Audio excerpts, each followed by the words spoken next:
Hello everyone, this is Emma, and in today's video I will be showing you how to make these double chocolate chip cookies.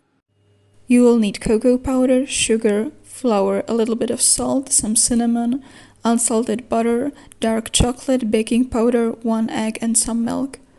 The exact measurements are listed in the description, so don't worry about them. First, we are going to mix all of our dry ingredients, not including the chocolate. This means the flour, the sugar, the cocoa powder, the cinnamon, which is optional, the baking powder, and the tiny bit of salt. You should mix the ingredients until the mixture is nice and even. Then we are going to take half of our chocolate, which means 100 grams of chocolate, and break it into smaller pieces. They do not need to be super small, but they should be smaller than the whole chocolate.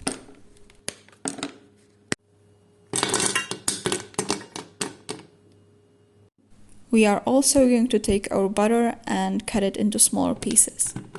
Then we are going to add both of these ingredients into a pot and add 100 milliliters of milk.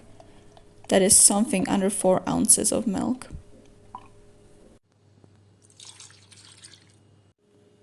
We are going to turn the stove on and mix the mixture until it's nice and smooth. The temperature shouldn't be too high, otherwise the chocolate could burn and the milk could go bad as well. In the meantime, we are going to cut up the remaining chocolate. These pieces should be way smaller because they're gonna stay this size and we're not going to melt them. You can also use chocolate chips if you'd like to. When the mixture is nice and smooth, you should add it to the dry ingredients and mix it. I like to start at a slower speed and then slowly pick the speed up.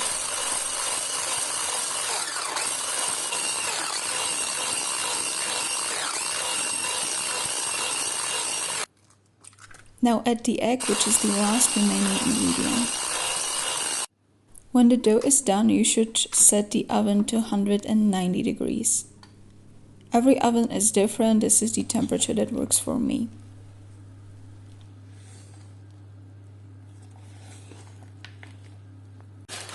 We are now going to make the actual cookies. If you have time, set the dough aside and let it cool for a little bit. The dough should be thicker once it's cold, and you should be able to form little balls of dough. You should place these on the paper, and then as they bake, they are going to spread and turn into cookies. I do not have much time, so I didn't let the dough sit, which means it's still very sticky and liquidy. So instead of making balls, I am making the actual cookies by using 2 spoons.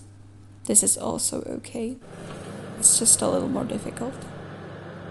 When you're done, put the cookies in the oven and set the timer for about 15 minutes.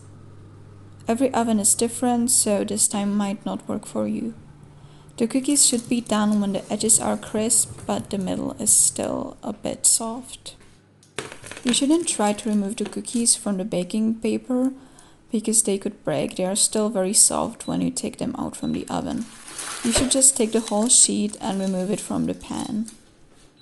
This way the cookies can cool off, but they aren't going to be too dry, which would happen if you would let them stay on the pan. This happens because the pan is still hot.